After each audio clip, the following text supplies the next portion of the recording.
America ರಾಯಭಾರ ಕಚೇರಿ ಮೇಲೆ ದಾಳಿಯಾಗಿದೆ. ಕುವೈತ್ನಲ್ಲಿರುವಂತಹ ಕಚೇರಿ, ಅಮೆರಿಕದ ರಾಯಭಾರಿ ಕಚೇರಿ ಇದು. ಅಲ್ಲಿ ಕುವೈತ್ನಲ್ಲಿ ದಾಳಿಯಾಗಿದೆ. ಇರಾನ್ ಕಡೆಯಿಂದ ಡ್ರೋನ್ ದಾಳಿ ಮಾಡಲಾಗಿದೆ. ರಾಯಭಾರ ಕಚೇರಿ ಸುತ್ತಲೂ ಕೂಡ ದಟ್ಟ ಹೊಗೆ ಆವರಿಸಿಕೊಂಡಿದೆ. ಶಹೀದ್ 136 ಅನ್ನುವಂತಹ ಡ್ರೋನ್ ಮೂಲಕ, ಆ ಡ್ರೋನ್ ಹೆಸರಿತ್ತು ಶಹೀದ್ 136. ಈ ಡ್ರೋನ್ ಅನ್ನು ಬಳಸಿಕೊಂಡು ದಾಳಿ ಮಾಡಿರುವಂತಹ ಅನುಮಾನ ಇದೆ, ಶಂಕೆ ಇದೆ. ಇರಾನ್ ದಾಳಿಯಿಂದ ಅಮೆರಿಕದ ರಾಯಭಾರ ಕಚೇರಿ ಧ್ವಂಸವಾಗಿದೆ. ಕುವೈತ್ನಲ್ಲಿರುವಂತಹ ರಾಯಭಾರ ಕಚೇರಿ ಇದು. ಕುವೈತ್ ನಾಗರಿಕರಿಗೆ ಎಚ್ಚರಿಕೆ ಸಂದೇಶವನ್ನ ರವಾನೆ ಮಾಡಲಾಗಿದೆ. ಟಾರ್ಗೆಟ್ ಮಾಡಿದ್ದು ಕುವೈತ್ನಲ್ಲಿರುವಂತಹ ಅಮೆರಿಕದ ರಾಯಭಾರ ಕಚೇರಿ. ರಾಯಭಾರ ಕಚೇರಿ ಸುತ್ತಮುತ್ತಲೂ ಕೂಡ ದಟ್ಟವಾದಂತಹ ಹೊಗೆ ಆವರಿಸಿಕೊಂಡಿರುವಂತಹ ದೃಶ್ಯವನ್ನು ನೋಡ್ತಾ ಇದ್ದೀವಿ. ಮತ್ತೊಂದು ಕಡೆ F-15 ಫೈಟರ್ ಜೆಟ್, ಅಮೆರಿಕದ ಫೈಟರ್ ಜೆಟ್ ಅನ್ನ ಹೊಡೆದು ಉರುಳಿಸಿರುವುದು ಇರಾನ್. ಪೈಲಟ್ ಬಚಾವಾಗಿದ್ದಾರೆ. ಸೊ ಇರಾನ್ ಕೂಡ ಇಲ್ಲಿ ತನ್ನ ಶಕ್ತಿ ಪ್ರದರ್ಶನವನ್ನ ತೋರಿಸ್ತಾ ಇದೆ, ನಾವು ಸುಮ್ಮನೆ ಇರೋದಿಲ್ಲ ಅಂತ.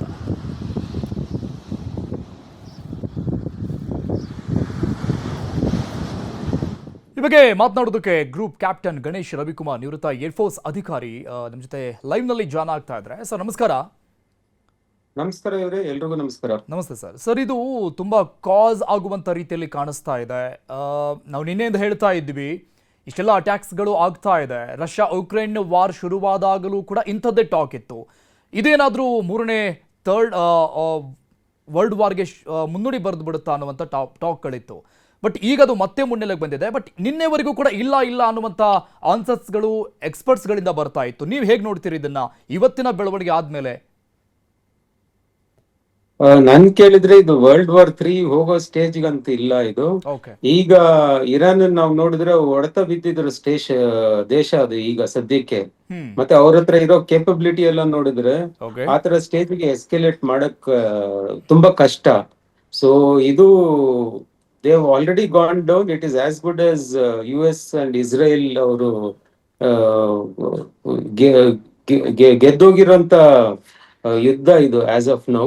ಇದು ಒಂದೇ ಟೇಪರಿಂಗ್ ಫೇಸ್. ಇದು ಈಗ ಏನಿದೆಯೋ ಅವ್ರ ಹತ್ರ ಒಂದಷ್ಟು ಮಾಡ್ಬಿಟ್ಟು they want to at least come to a negotiation table. ಅದ್ರಲ್ಲಿ ಒಂದ್ ಸ್ವಲ್ಪ ಬೆನಿಫಿಟ್ಸ್ ಆದ್ರೂ ಬರ್ಲಿಕ್ಕೆ ಇದೆಯಾ ಅಂತ ನೋಡುವಂತ stage. In any case for sure ಇದು ವರ್ಲ್ಡ್ ವಾರ್ ಸ್ಟೇಜ್ 3 ಸ್ಟೇಜ್ಗೆ ಹೋಗುವಂತ ಏನು ನಮ್ಗೆ ಕಾಣಿಸ್ತಾ ಇಲ್ಲ ಆ ತರ ಫಿಸಿಬಿಲಿಟಿ. ಇವನ್ ಅವ್ರು ಟಾರ್ಗೆಟ್ ಆಗಿದ್ದು ಖಮೇನಿಯನ್ನ ಮುಗಿಸ್ಬಿಟ್ರು, ಹತ್ಯೆ ಮಾಡಿಬಿಟ್ರು ಅಂದಾಗ ಅವರ ಟಾರ್ಗೆಟ್ ರೀಚ್ ಆಯಿತು. ಸೊ ಅಲ್ಲಿಗೆ ಮುಗೀತು ಅನ್ನುವಂಥ ಅರ್ಥದಲ್ಲೇನೆ ಸರ್ ಇದು? ಅವ್ರನ್ನ ತೀರ್ಸೋದು ಒಂದು ಪಾಯಿಂಟ್. ಮೇನ್ ಇಂಟೆನ್ಷನ್ ಏನಂತ ನಾವು ನೋಡ್ಬೇಕಂದ್ರೆ ಅವ್ರಿಗೆ ಅಲ್ಲಿರೋ ರಿಜಿಮನ್ ಚೇಂಜ್ ಮಾಡ್ಬೇಕು. ಈಗ ಅವ್ರು ಬೀಳ್ಸಿದ್ದಂತ ಆಯ್ತು. ಇದಾದ್ಮೇಲೆ ನೆಕ್ಸ್ಟ್ ಗವರ್ನೆನ್ಸ್ ಯಾರು ಬರ್ತಾರೆ ಅವ್ರು ಈ ಕಾಂಬಿನೇಷನ್ ಗೆ ಸೂಟ್ ಆಗಂತ ಜನಗಳು ಬೇಕು ಅವರಿಗೆ. ಇವರು ಸ್ವಲ್ಪ ಹಿಂದ್ಗಡೆಯಿಂದ ಕಂಟ್ರೋಲ್ ಮಾಡಿದ್ರೆ ಅವ್ರು ಕಂಟ್ರೋಲ್ ಆಗೋಂತ ಜನಗಳು ಬರ್ಬೇಕು. ಅದನ್ನ ಸ್ಟೆಬಿಲೈಸ್ ಮಾಡಿ ಇನ್ಸ್ಟಾಲ್ ಮಾಡೋವರೆಗೂ ಏನ್ ಬೇಕಿರುತ್ತೋ ಆ ತರದನ್ನ ಇಟ್ಟಿರ್ತಾರೆ. ಮತ್ತೆ ಇವ್ರು ಇರಾನ್ ಅವರು just to prove the point, ಅದು ಅವ್ರ ಹತ್ರನು ಎಲ್ಲ ಡಿಫೆಂಡ್ ಮಾಡೋ ಕೇಪಬಿಲಿಟಿ ಇದೆ ಅಂತೇಳಿ ಎಲ್ಲ ಕಡೆ ಅವರು ದಾಳಿ ಮಾಡ್ತಾ ಇದಾರೆ ಬೇರೆ ಕಂಟ್ರೀಸ್ ಅಲ್ಲಿ. ಅದನ್ನ ಕಂಟೈನ್ ಮಾಡಕ್ ಎಷ್ಟು ಬೇಕೋ ಅಷ್ಟನ್ನ ಇವರು ಈ ಕಡೆಯಿಂದ ಅಫೆನ್ಸಿವ್ಲಿ ಮಾಡ್ತಾ ಇರ್ತಾರೆ. ಈ ಇರಾನ್ನ IRGC ಏರ್ ವಿಂಗ್ ಏನಿದೆ ಸರ್, ಅದು ಅಷ್ಟು ಪವರ್ಫುಲ್ ಆಗಿದೆ ಅಂತ ಅನ್ಸುತ್ತಾ ಇಸ್ರೇಲ್ ಮತ್ತು ಅಮೆರಿಕವನ್ನ ಎದುರಿಸುವಷ್ಟರ ಮಟ್ಟಿಗೆ ಇಂತಹ ಸಿಚುವೇಶನ್ ಅಲ್ಲಿ?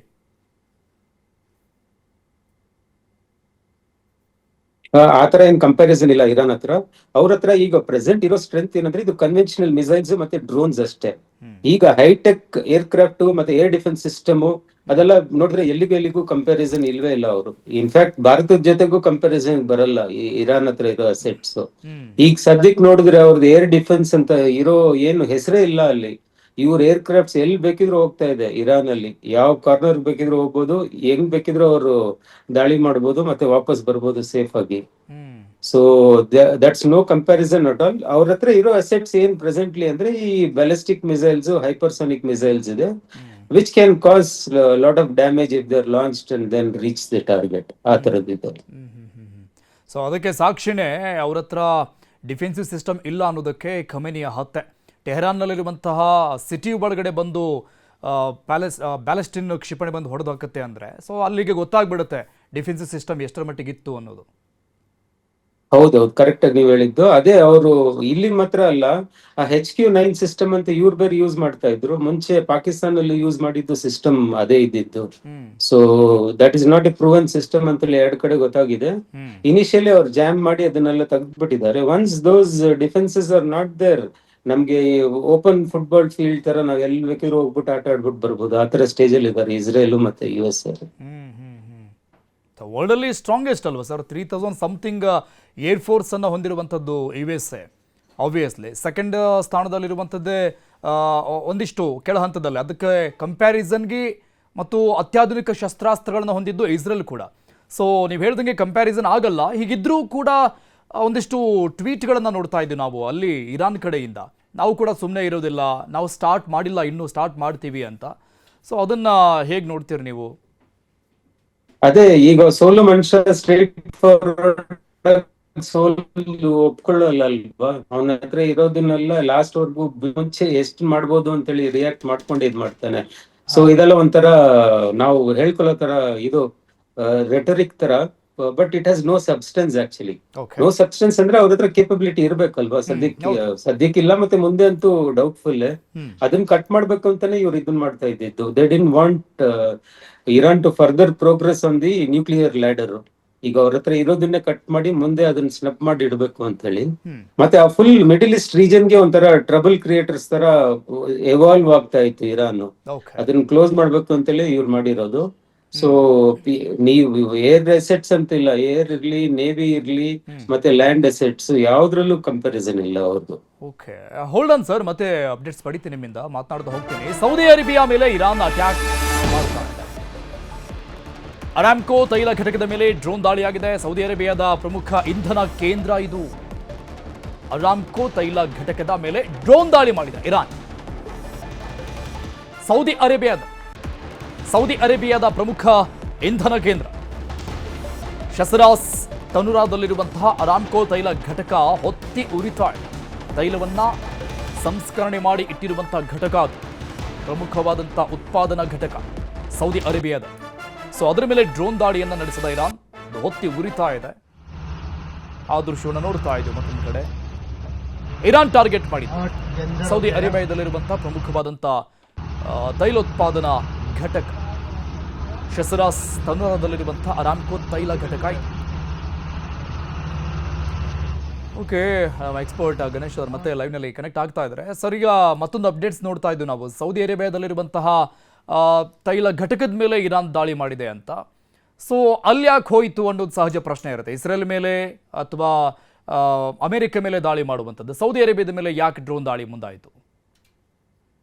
ಅವ್ರ ಹತ್ರ ಇರೋ ಅಸೆಟ್ಸ್ ನಾವು ನೋಡಿದ್ರೆ ಅಷ್ಟೊಂದು ಕೇಪಬಿಲಿಟಿ ಇಲ್ಲ. ಅವರು ಇಸ್ರೇಲ್ಗೆ ಹೋಗ್ಬೇಕಂದ್ರೆ ಅವರು ತುಂಬಾ ಡಿಸ್ಟೆನ್ಸ್ ಕವರ್ ಮಾಡ್ಬೇಕು, ಈ ಕಂಟ್ರೀಸ್ನೆಲ್ಲ ಕ್ರಾಸ್ ಮಾಡ್ಕೊಂಡು ಹೋಗುವಂತದ್ದು.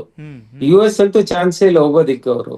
ಈಗ UAE, ಅಲ್ಲಿ ದುಬೈ ಮತ್ತೆ the closer countries which are available, ಅದು ಸ್ಟ್ರೇಟ್ ಆಫ್ ಹಾರ್ಮಸ್ ಇದೆಯಲ್ಲ, ಅದನ್ನ ಜಸ್ಟ್ ಆಪೋಸಿಟ್ ಸೈಡ್ ಅಲ್ಲಿ ಇದೆ. ಅದು ಡಿಸ್ಟೆನ್ಸ್ ನೀವು ತಗೊಂಡ್ರೆ it will be around 50 kilometres ಇಂದ ಒಂದು 300 ಕಿಲೋಮೀಟರ್ಸ್ ವರ್ಗು ಅಷ್ಟೇ ಕೇಪಬಿಲಿಟಿ. ಅದ್ರಲ್ಲಿ ಏನೇನ್ ಇದೆಯೋ ಅವ್ರಿಗೊಂದು ಹೈ ಲೆವೆಲ್ ಟಾರ್ಗೆಟ್ಸ್ ಅವರು ಅದ್ ತೋರ್ಸೋದಿಕ್ಕೆ ಟು ಶೋ ದೇರ್ ಬ್ರೆವೆಡ್, ಅದನ್ನೆಲ್ಲ ಟಾರ್ಗೆಟ್ ಮಾಡಿ ಇದನ್ನ ಮಾಡ್ತಾ ಇದ್ದಾರೆ. ಆಫ್ಟರ್ ಈ ವಾರ್ನ ನಂತರದಲ್ಲಿ ಈ ಮಿಡಲ್ ಈಸ್ಟ್ ಕಂಟ್ರಿಗಳಲ್ಲಿ ಇಸ್ರೇಲಿನ ಪಾರುಪತ್ಯ ಶುರುವಾಗುತ್ತೆ ಅಂತ ಹೇಳ್ತೀರಾ? ಮಿಡ್ಲ್ ಈಸ್ಟ್ ಕಂಟ್ರಿಯಲ್ಲಿ ಏನಂತ ಹೇಳಿದ್ರೆ, ಅಲ್ಲ, ಇಸ್ರೇಲ್ನ ಒಂದು ಏನ್ ಹೇಳ್ತಾರೆ, ಪರಮೋಚ್ಚ ಅಧಿಕಾರ ಅವ್ರದ್ದೇ ನಡಿಬೇಕು ಅನ್ನುವಂತ ಅರ್ಥದಲ್ಲಿ. ಈ ಆಕ್ಚುಲಿ ನೋಡಿದ್ರೆ ನೀವು ಇಸ್ರೇಲ್ ಒಂಥರ ಇಟ್ ಇಸ್ ಫಾರ್ ಸರ್ವೈವಬಿಲಿಟಿ ತರ. ಅವರು ಶಾಶ್ವತವಾಗಿ ಇರ್ಬೇಕು ಅಂದ್ರೆ ಅವರು ಸ್ಟ್ರಾಂಗ್ ಆಗಿರ್ಬೇಕು. ಯಾಕಂದ್ರೆ ಅವರು ಜಾಗ್ರಫಿಕಲಿ ನೋಡಿದ್ರೆ ಎಲ್ಲ ಕಡೆಯಿಂದ ಕವರ್ ಆಗಿದ್ದಾರೆ ಅವರು, ಬೇರೆ ಬೇರೆ ಕಂಟ್ರೀಸ್ ಮತ್ತೆ ಎಲ್ಲ most all Arabian countries. So ಅವರು ಶಾಶ್ವತವಾಗಿ ಇರಬೇಕು, ಅವರು ಸಸ್ಟೈನ್ ಆಗ್ಬೇಕು ಅಂದ್ರೆ ಈ ತರ ಸ್ಟೆಪ್ಸ್ ಅವ್ರು ತಗೊಳ್ಳೇಬೇಕು. ಇಲ್ದೇ ಹೋದ್ರೆ ಅವರು ಇರೋದೆಲ್ಲ ಫುಲ್ ಎಲಿಮಿನೇಟ್ ಮಾಡ್ಬಿಡ್ತಾರೆ ಅವರು ಇಸ್ರೇಲಿಸ್ಗೆ. ಓಕೆ, ಮತ್ತೆ ಅಮೆರಿಕಾಗೆ ಹೇಗೆ ಬೆನಿಫಿಟ್ಸ್ಗಳು ಶುರುವಾಗುತ್ತೆ ಸರ್ ಇಲ್ಲಿಂದ? ಅಮೆರಿಕಾಗ್ ನೀವ್ ಕೇಳಿದ್ರೆ ಫಸ್ಟ್ ಅವರು ವರ್ಲ್ಡ್ ಅಲ್ಲೇ best super power top most position ಅಲ್ಲಿ ಇರೋದನ್ನ ಉಳಿಸ್ಕೋಬೇಕು ಅವರು. ಮತ್ತೆ ಅವ್ರಿಗೆ ಇಂಟ್ರೆಸ್ಟ್ ಇರೋದನ್ನೆಲ್ಲ ಹೋಗ್ತಾ ಇರ್ಬೇಕು. ಒಂದು ನೀವು ನೋಡಿದ್ರೆ ಈಗ ಆಯಿಲ್ದು ಆಯಿಲ್ ಅವ್ರ ಹತ್ರ ಇರೋ ರಿಸೋರ್ಸಸ್ ಕನ್ಸರ್ವ್ ಮಾಡಿ ಇಟ್ಕೊಂತಾರೆ. ಬೇರೆ ಕಡೆಯಲ್ಲಿ ಏನೇನಿದೆಯೋ ಅದನ್ನ ಪ್ರೆಸೆಂಟ್ಲಿ ಅದನ್ನ ಯುಟಿಲೈಸ್ ಮಾಡೋ ತರ. ಇನ್ ಕೇಸ್ ಲಾಸ್ಟ್ ಅಲ್ಲಿ ಬೇಕಿದ್ರೆ ಅವ್ರದ್ದು ಒಂಥರ ಸೇಫ್ಟಿ ಫ್ಯಾಕ್ಟರ್ ಅಲ್ಲಿ ಅದನ್ನ ಸೇವ್ ಮಾಡಿ ಇಟ್ಕೊಂಡಿರ್ತಾರೆ. ನೆಕ್ಸ್ಟ್ ಅಮೆರಿಕಲ್ ನೋಡಿದ್ರೆ ನಿಮ್ದು ಆರ್ಮ್ಸ್ ಅಂಡ್ ಅಮ್ಯುನಿಷನ್ ಇಂಡಸ್ಟ್ರಿ ತುಂಬಾ ದೊಡ್ಡದು. ಎಸ್. ಅವ್ರ ಎಕಾನಮಿ ಡ್ರೈವ್ ಮಾಡೋದು all this defence products. So technologically superior. ಈ ತರದ್ದು ಸಣ್ಣ ಪುಟ್ಟ ಅದ್ ನಡೀತಾ ಇದ್ರೆ ಅವ್ರ ಇಂಡಸ್ಟ್ರಿ ನಡೆಯುತ್ತೆ. ಥರ್ಡ್ ಥಿಂಗ್ ಬಂದು ಅವ್ರ ಡಾಮಿನೆನ್ಸ್ ಪ್ರೂವ್ ಮಾಡೋದಿಕ್ಕೆ ಮತ್ತೆ ಚೈನಾ, ರಷ್ಯಾ ಅಂತವ್ರನ್ನ ಸ್ವಲ್ಪ ಡೌನ್ ಮಾಡಿ ಇಡೋದಿಕ್ಕೆ ಇವ್ರು ಇಂಥದ್ದು ಪ್ರೊಯಾಕ್ಟಿವ್ಲಿ ಸ್ಟೆಪ್ಸ್ ತಗೊಂಡ್ ಮಾಡ್ಬೇಕು. ಅದರಲ್ಲಿ ಇರಾನ್ ಬಂದು ಅವ್ರ ಜೊತೆಗೆ ಸ್ವಲ್ಪ ಮಾತಾಡಿ ಅವ್ರು ಹೇಳಿದ ತರ ಸ್ವಲ್ಪ ಕೇಳಿದ್ರೆ ನ್ಯೂಕ್ಲಿಯರ್ ಡೆವಲಪ್ಮೆಂಟ್ ಅಲ್ಲಿ ಮತ್ತೆ ಅವ್ರ ಮಿಸೈಲ್ಸ್ ಎಲ್ಲ ಸ್ಟಾಪ್ ಮಾಡಿ ಇದ್ ಮಾಡಿದ್ರೆ ಏನೋ ಒಂದು ಅಗ್ರಿಮೆಂಟ್ ಆಗಿರೋದು. ಅವ್ರು ಸ್ವಲ್ಪ ಇಲ್ಲ, we can take care of it, we have to do it ಅಂತೇಳಿ ತಗೊಂಡಿರೋ ಸ್ಟ್ಯಾಂಡ್ ಅಲ್ಲಿ ತುಂಬಾ ಹೊರತಾಗಿದ್ದಿದೆ. ಅಲ್ಲ, ಇನ್ಮೇಲೆ ಸ್ಟಾಪ್ ಆಗುತ್ತೆ ಅಂತ ಹೇಳ್ತೀರಾ ಇದು ನ್ಯೂಕ್ಲಿಯರ್ ಅನ್ನು? ಅವರು ನಾವು ಗಣರಾಜ್ಯ ಅಂತ ಅವರು ಘೋಷಣೆ ಮಾಡ್ಕೊಂಡ್ಬಿಟ್ಟಿದ್ದಾರೆ ಇರಾನ್ ಅವರು. ನಾವು ಮಾಡ್ಕೊಳ್ತೀವಿ, ನಾವು ಅದರ ರೆಸ್ಪಾನ್ಸಿಬಿಲಿಟಿ ತೆಗೆದುಕೊಳ್ತೀವಿ ಅಂತ. ಬಟ್ ಈಗ ಖಮೇನಿ ಹತ್ಯೆ ಆದಮೇಲೆ, ಇಷ್ಟೆಲ್ಲ ಡ್ಯಾಮೇಜ್ ಆದಮೇಲೆ ಸ್ಟಾಪ್ ಆಗುತ್ತೆ ಅಂತ ಅನ್ಸುತ್ತಾ? ತುಂಬಾ ಕಷ್ಟ ಅವ್ರಿಗೆ ಆ ಸ್ಟೇಜ್ಗೆ ಹೋಗಿ ರಿವೈವ್ ಮಾಡಿ ಮಾಡೋದಿಕ್ಕೆ. ಈಗ ಅವ್ರ ಕಂಟ್ರಿನ ಬಿಲ್ಡ್ ಮಾಡೋದೇ ದೊಡ್ಡದು ಇದಾಗತ್ತೆ. ಮತ್ತೆ ನಾನು ಮೊದ್ಲು ಹೇಳಿದ ತರ ಅಮೆರಿಕ ಮತ್ತೆ ಇಸ್ರೇಲ್ ಅವ್ರಿಗೆ ಅವ್ರಿಗೆ ಸೂಟ್ ಆಗಂತವ್ರು ಲೀಡರ್ಶಿಪ್ ನೋಡ್ಕೊಂಡೇ ತರ್ತಾರೆ. Where they will not do all this things. ಈ ತರ ರೋಗ್ ಆಕ್ಟಿವಿಟೀಸ್ ಇರಲ್ಲ. ಓಕೆ. ಸೊ ಅವ್ರಿಗೆ ಈ ಕವರಿಂಗ್ ಅಥಾರಿಟಿ ಮತ್ತೆ ಇವ್ರ ಕವರಿಂಗ್ ಸಪೋರ್ಟ್, ಇವ್ರು ಹೇಳ್ತಾರೆ ಓಕೆ ನಿಮ್ಗೆ ದೇಶಕ್ಕೆ ಎಷ್ಟು ಬೇಕೋ ಸೆಕ್ಯೂರಿಟಿ ಅದನ್ನ ನಮ್ ಜವಾಬ್ದಾರಿ ನಾವು ಮಾಡ್ತೀವಿ, but don't do anything with respect to nuclear enrichment and further creating long range missiles ಆ ಥರದ್ದು. Thank you sir, thank you news ಜೊತೆ ಮಾತನಾಡಿದ್ದಕ್ಕೆ.